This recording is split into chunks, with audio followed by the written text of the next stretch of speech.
प्रार्थना करें। सर्वशक्तिमान दयालु पिता परमेश्वर, आपने हमसे वादा किया है कि जहां 2 या 3 मेरे नाम से इकट्ठे हों, मैं उनका मांगा वर दूंगा। इस समय हम सपरिवार आपके पवित्र वेदी के निकट आते हैं, हमारे मनों को शुद्ध कर कि आत्मा की सच्चाई से हम आपकी आराधना स्तुति कर सकें, हमारे प्रभु यीशु ख्रिस्ट के द्वारा। आमीन।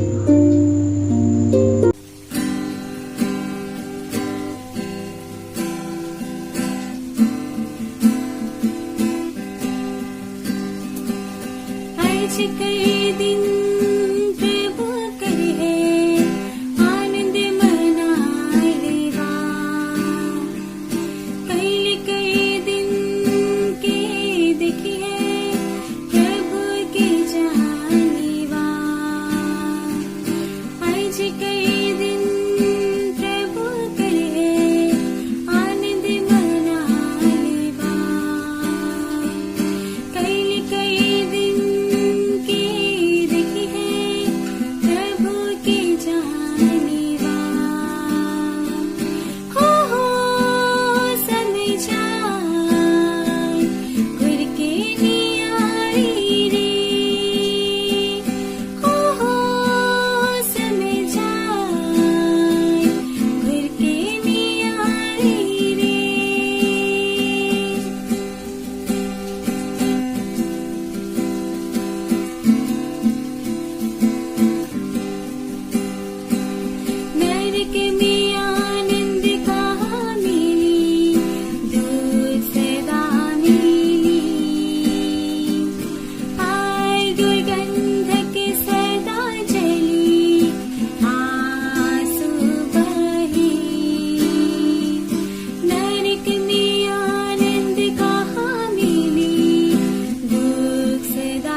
पुस्तक में नाम नहीं, नरक सदा मिली,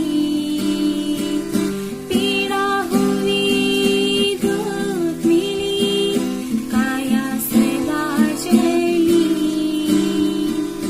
जीवन के पुस्तक में नाम नहीं, नरक सदा मिली, पीड़ा हुई दुख मिली,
आप सबों को मेरी ओर से प्यारी सुसहाय। मेरा नाम अनुप्रभात तिर्की हुआ।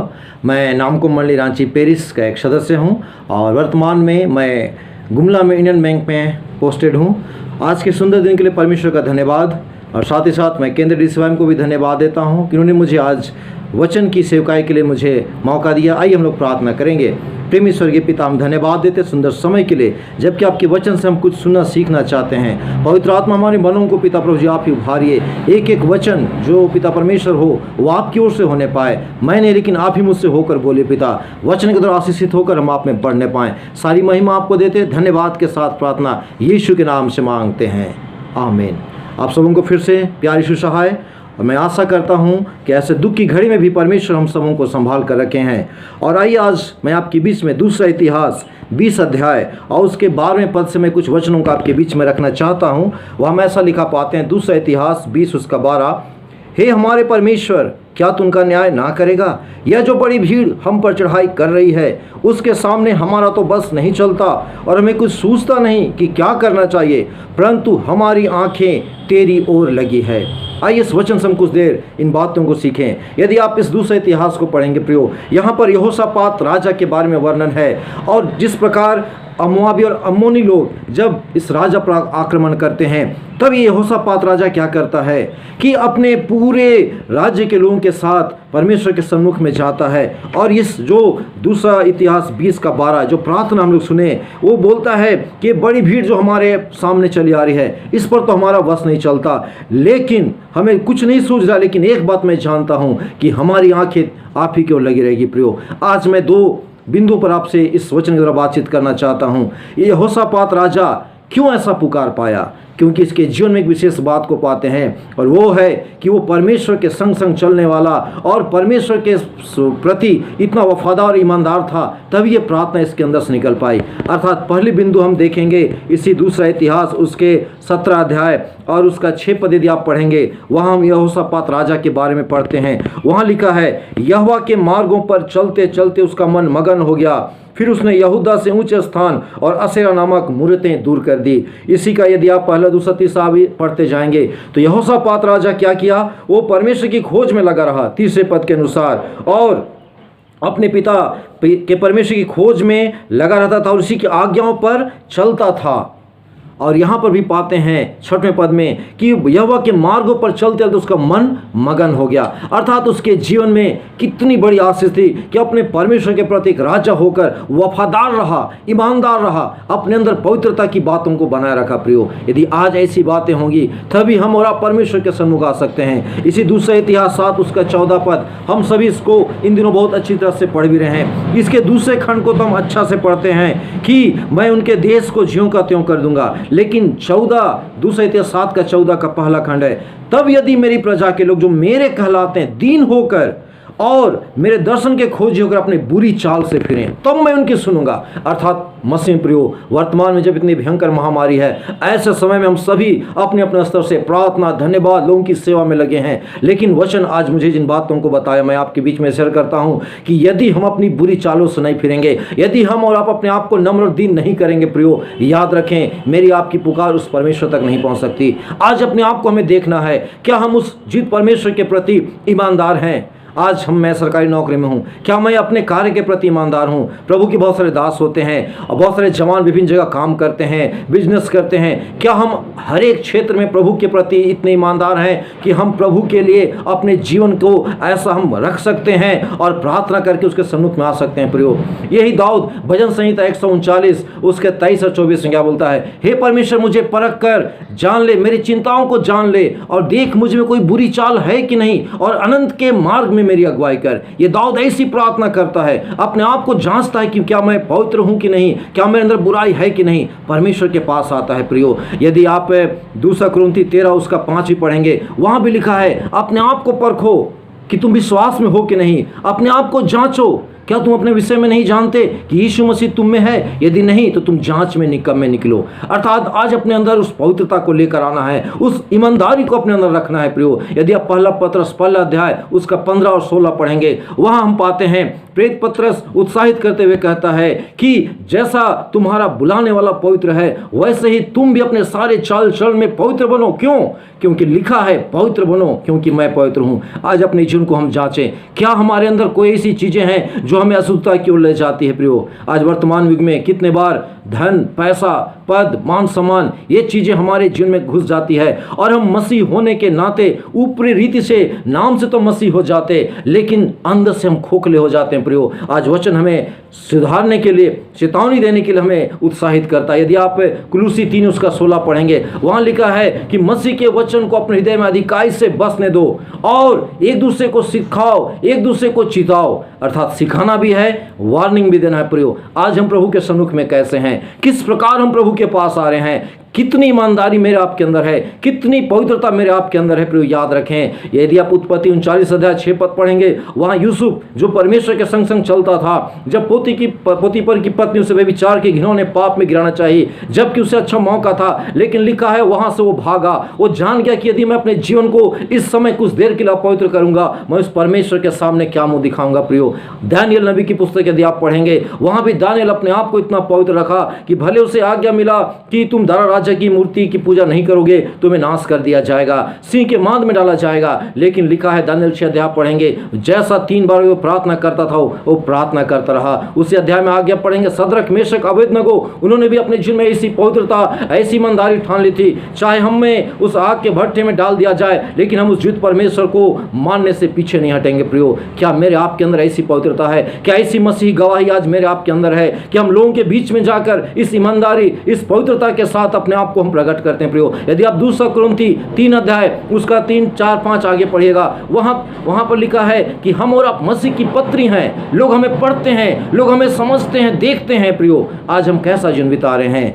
आज बहुत ही गंभीरता सोचना है। और इसी कारण ये यहोशापात राजा ये 2 इतिहास 20 का 12 में बोल पाया, इतनी बड़ी समस्या है, इसमें हमें कुछ नहीं सूझता, परंतु हमारी आंखें तेरी ओर लगी है। प्रियो, ये दूसरा बिंदु पर ध्यान दे। आज समस्या है, परेशानियां हैं, लेकिन इसके मध्य मेरी और आपकी नजरें कहाँ टिकी है? मेरा आपका भरोसा कहाँ पर है? इस बात को हमें सोचना है। हम सभी भजन संहिता 121 अच्छी तरह जानते हैं। दाऊद कहता है, मैं अपनी आंखें पर्वतों की ओर उठाऊंगा, मुझे सहायता कहाँ से मिलेगी? मुझे सहायता यहोवा की ओर से मिलेगी जो आकाश और पृथ्वी करता। प्रियो, आज मेरी आपकी नजरें कहाँ टिकी है? कितने बार हम अपने आस पड़ोस, कितने बार परिवार के लोगों में, कितने बार डॉक्टरों पर, कितने बार दवाइयों पर हमारा भरोसा होता है। मैं ये नहीं कहता ये गलत है, लेकिन पहला भरोसा, पहला विश्वास मेरा और आपका कहाँ है? प्रियो, आज हम और आप इस जीवन में जब हैं, जो प्रभु ने दिया है, हम चुने हुए लोग, हम अलग किए हुए लोग हैं, आज मेरी और आपकी नजरें, मेरी आपकी आंखें कहाँ टिकी है? अर्थात मेरा और आपका भरोसा किस पर है? प्रियो,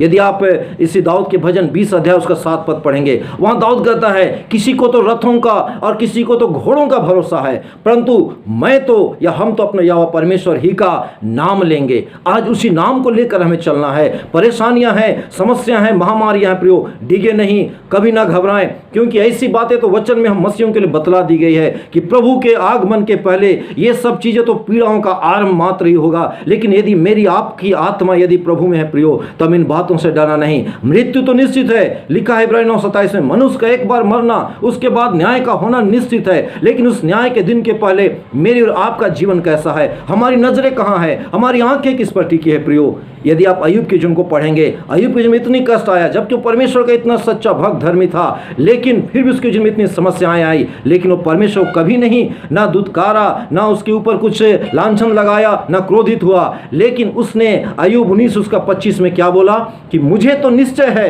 कि मेरा छुड़ाने वाला जीवित है और वो एक दिन पृथ्वी पर खड़ा होगा। कितनी बड़ी गवाही, मुझे तो निश्चय है। क्या आज मेरा आपका भरोसा ऐसा है? हम कह सके, हाँ प्रभु परेशानियां हैं, हाँ प्रभु समस्या हैं, लेकिन फिर भी मैं अपना भरोसा आप पर रखता हूं, क्योंकि आप डॉक्टरों का डॉक्टर, वैद्यों का वैद्य हैं, और आपने मेरे लिए अपने जीवन को दिया, अपने आप को आपने हमारे लिए दिया, कलवरी क्रूस पर से अपने बहुमूल्य लहू को आपने बहा दिया। तो आज मेरा आपका भरोसा किस पर है? प्रियो, हम मसीही होने के नाते एक बड़ी जिम्मेवारी है कि आज हम दूसरों के लिए हम कैसा जीवन बिताते हैं। गीतों को हम बहुत अच्छी तरह से गुनगुनाते हैं, गाते हैं, लेकिन एक एक गीत की उस गहराई को समझें। यदि आप गीत संग्रह से 193 नंबर गीत गाएंगे, हे प्यारो देखो झंडा उड़ता बीच आसमान, उसका कोरस है, गढ़ना छोड़ो मैं भी आता। कितनी बड़ी आशा है। परमेश्वर बोलते हैं मत हिम्मत हारो, मत डरो, मैं तेरे पास आता हूँ, मैं तुम्हारे संग संग चलूंगा। भजन संहिता 91 सभी हम गा रहे हैं, उच्चारण याद कर रहे हैं प्रियो, ये अच्छी बात है। लेकिन सबसे बड़ी बात है इन दो बातों को अपने जीवन में हम पवित्रता और ईमानदारी को बनाए रखें, अपने आप को शून्य कर लें, दीन कर लें, जैसा मसीह यीशु का स्वभाव था। फिलिप्पी 2 उसका 5 से आप आगे पढ़ेंगे। जैसा मसीह यीशु का स्वभाव था वैसे स्वभाव में हम बन जाएं, अपने आप को शून्य कर लें, अपने आप को नम्र कर लें। और दूसरी, अपनी आंखें हमेशा परमेश्वर पर लगाएं, हमारी नजरें हमेशा परमेश्वर पर हो, हमारा पूरा भरोसा परमेश्वर पर होने पाए। और निश्चय जब हमारा आपका भरोसा उस पर होगा प्रियो, तो सचमुच हम और आप हर परिस्थिति में हम प्रभु में बने रहेंगे, प्रभु में स्थिर रहेंगे, और प्रभु इन तमाम परिस्थितियों से हमें बाहर निकालकर अपनी महिमा के लिए जीवन से भी बढ़कर एक ऊंचा स्थान देगा। इसलिए आज मैं आपको इस वचन से उत्साहित करना चाहता हूँ, एक दूसरे के लिए हम इन दिनों जब प्रार्थना में हैं अपने जीवन को भी जांचते परखते, एक दूसरे के लिए जैसा हो सकता है प्रभु की अगुवाई में होकर एक दूसरे के लिए सेवा में हम तत्पर रहें। यदि आप रोमी 12 उसका 11-12 आगे पढ़ेंगे, वहां लिखा है कि प्रयत्न करने में आलसी ना हो, आत्मिक उत्साह से, आत्मिक उन्माद से भरे रहो, प्रभु की सेवा करते रहो, प्रार्थना में नित्य लगे रहो। तो आज इस वचन के द्वारा परमेश्वर हम सबों को इसी बात को बतलाना चाहता है प्रियो, कि अपने जीवन को हम प्रभु के हाथों में सौंपते हुए पूरी ईमानदारी पवित्रता के साथ जीवन बिताएं। हर प्रकार के पाप जो भी हमसे हो गई है उन सबको हम मान लें, स्वीकार कर लें। ये प्रभु ने फिर से मौका दिया है कि अपने जीवन को हम बिल्कुल जांच लें, अपने आप को प्रभु के सन्मुख में, एक दूसरे के सन्मुख में खोल दे, पारदर्शी हो जाए, नम्र हो जाए, शून्य हो जाए और प्रभु को पुकारें। निश्चय प्रभु मेरे आपके जीवन में और मेरे आपके जीवन के द्वारा बहुतों के जीवन में काम करने जा रहे हैं। आइए हम अपने आंखों को बंद करें, हम प्रार्थना करेंगे। प्रेमी स्वर्गीय पिता, हम आपको धन्यवाद देते हैं, आपने सुंदर आशीष से वचन से उत्साहित किया। होने दे पिता, एक एक वचन के द्वारा हम आप में बढ़ते जाने पाएं, हम ईमानदार रहें, पवित्र बने रहे पिता, और साथ ही साथ प्रभु जी हम पूरे लगन के साथ आप ही पर अपना भरोसा रखने पाएं। पवित्र आत्मा ऐसा करने अपने हमारी सहायता कर, हर एक दुखी निराश हताश लोगों पर आपका अनुग्रह बना रहे। सारी महिमा आपको देते हुए हर एक बातों के लिए आपको धन्यवाद देते, प्रार्थना यीशु के नाम से मांगते हैं, धन्यवाद के साथ प्रार्थना उधर करता यीशु के नाम से ग्रहण कीजिए, आमीन। सबों के सुसहाय बहुत बहुत धन्यवाद। परमेश्वर पिता का वचन कहता है, निरंतर प्रार्थना में लगे रहो, हर बात में धन्यवाद करो, क्योंकि तुम्हारे लिए मसीह यीशु में परमेश्वर की यही इच्छा है। परमेश्वर पिता हमसे वचन के द्वारा कहते हैं कि निरंतर प्रार्थना में लगे रहो और जैसी भी परिस्थिति हो हर बात में परमेश्वर पिता का धन्यवाद करो। तो आइए, आज हम लोग ऐसी परिस्थिति है जिसमें हमें परमेश्वर के समीप जाने की आवश्यकता है, इसलिए हम लोग परमेश्वर पिता से प्रार्थना करें, निवेदन करें। आइए हम लोग प्रार्थना करें, अपनी अपनी आँखों को बंद करें और परमेश्वर पिता से प्रार्थना करें। धन्यवाद, धन्यवाद महान जीवते पिता परमेश्वर, मैं आपका धन्यवाद करना चाहता हूँ पिता। इस समय आपने हम सभी को पिता सुरक्षित और स्वस्थ रखा है पिता, और हम सभी पिता परमेश्वर इस समय आपके नाम की महिमा स्तुति करते हैं पिता। हम प्रार्थना करते हैं पिता, इस समय जो हमारे संसार में पिता परमेश्वर जो पृथ्वी आपने बनाई थी पिता परमेश्वर, जिसे आपने अच्छा कहा था, वह इस समय कोरोना से पूरी तरह ग्रसित हो चुका है पिता। मैं आपसे प्रार्थना करना चाहता हूँ पिता इस समय कि कोरोना महामारी को पिता परमेश्वर इस संसार से हमेशा के लिए मिटा दे पिता। आपसे प्रार्थना करते हैं कि उसे लुप्त कर दे, उसे हमेशा के लिए संसार से मिटा दे पिता, ताकि हम सभी लोग सुरक्षित होने पाए पिता। आपसे प्रार्थना करते हैं पिता कि जितने लोग पिता परमेश्वर इससे ग्रसित हो गए हैं पिता, जो वायरस पिता परमेश्वर उनके शरीर में घर कर रहा है पिता, मैं प्रार्थना करता हूँ यीशु मसीह के लहू से उन्हें धो दे पिता, उनके पापों को क्षमा कर दे कि हर एक वायरस पिता परमेश्वर उनके शरीर से निकल जाने पाए पिता, उनमें सिर्फ आपका ही वास होने पाए पिता, ताकि वे आपके नाम की महिमा स्तुति करने पाए पिता। आपसे प्रार्थना करता हूँ पिता कि जो लोग पिता इस समय अस्पतालों में है पिता, उनका ऑक्सीजन लेवल कम हो जा रहा है पिता, मैं आपसे प्रार्थना करता हूँ पिता कि उनका ऑक्सीजन लेवल को बढ़ा दे पिता। ऐसी चमत्कार कर दे पिता कि लोग पिता चंगे होने पाए पिता। आपसे प्रार्थना करते हैं पिता कि लोग आपको पुकार रहे हैं पिता परमेश्वर, उनके प्रार्थनाओं का उत्तर दे पिता, ताकि विश्वास लोगों के ऊपर बढ़ता जाए पिता आपके लिए पिता परमेश्वर। आपसे प्रार्थना करते हैं पिता इस समय लोग आपके नाम की महिमा कर रहे हैं पिता, उस कोरोना से बचाव के लिए पिता परमेश्वर। कोरोना जो पिता परमेश्वर पूरी तरह से इस संसार में पिता दहशत मचा रखा है पिता परमेश्वर। लोग मर रहे हैं पिता परमेश्वर। प्रार्थना करते हैं पिता कि लोग बचाए जाने पाए पिता। आपकी दया पिता परमेश्वर इस संसार में भेज दे पिता, और लोगों पर अनुग्रह कर पिता। आपसे प्रार्थना करते हैं पिता, लोग जो दवाई खाते हैं पिता परमेश्वर, उनके द्वारा वे चंगाई को प्राप्त करने वाले हो सके। ऐसी आशीष दे पिता कि लोग आपके नाम की महिमा सिद्ध करने वाले हो सके पिता। प्रार्थना करते हैं कि जितने लोग पिता भटक चुके हैं पिता परमेश्वर, इसके द्वारा वे मन को फिराने वाले हो सके पिता, और लोग आपके समीप आने पाए, आपके चरणों में आने पाए पिता। जितने लोग पिता परमेश्वर आपके पास जा चुके हैं पिता, प्रार्थना करता हूँ उनकी आत्माओं को शांति मिलने पाए पिता। और यदि उन्होंने अपने पापों का पश्चाताप नहीं किया तो पिता परमेश्वर मैं आपसे प्रार्थना करता हूँ कि उनके पापों को क्षमा कर और होने दे पिता, कि वे लोग अनंत जीवन तक पिता परमेश्वर जब यीशु मसीह उस बादलों पर आते हैं तो पिता वे लोग जीवित होने पाए पिता, और सभी लोग पिता जीवित होने पाए पिता, और आपके यीशु मसीह के दूसरे आगमन को देखने पाए पिता। आपसे प्रार्थना करता हूँ पिता, सारी चिंताएं पिता परमेश्वर आप पर देता हूँ पिता। और जितने लोग पिता अन्य अन्य प्रकार से बीमारियों में पड़े हुए हैं पिता, आपसे प्रार्थना करता हूँ पिता कि लोग बचाए जाने पाए पिता, और आपके नाम की महिमा स्तुति करने पाए पिता। हर एक लकवे की बीमारी, हर एक कैंसर की बीमारी, हर एक बीमारी जो बड़ी बड़ी है पिता परमेश्वर, हर एक चीज़ पिता परमेश्वर आपके नाम से छूट जाने पाए, छुटकारा को प्राप्त करने पाए हर एक लोग पिता।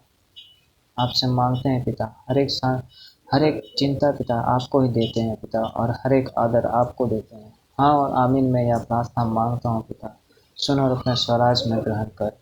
आमीन। हम प्रभु की प्रार्थना एक साथ कहेंगे। हे हमारे पिता, तू जो स्वर्ग में है, तेरा नाम पवित्र माना जाए, तेरा राज आवे, तेरी इच्छा जैसे स्वर्ग में पूरी होती है वैसे इस पृथ्वी पर भी हो। हमारे दिन भर की रोटी आज हमें दे, और हमारे अपराधों को क्षमा कर जैसे हमने अपराधियों को क्षमा किया है, और हमें परीक्षा में ना डाल परंतु बुराई से बचा, क्योंकि राज्य, पराक्रम, महिमा अब सर्वदा तेरी है। आमीन। और हमारे प्रभु यीशु ख्रिस्त का अनुग्रह, ईश्वर पिता का प्रेम, पवित्र आत्मा की सहभागिता हम सबों के साथ सदा सर्वदा रहे। आमीन।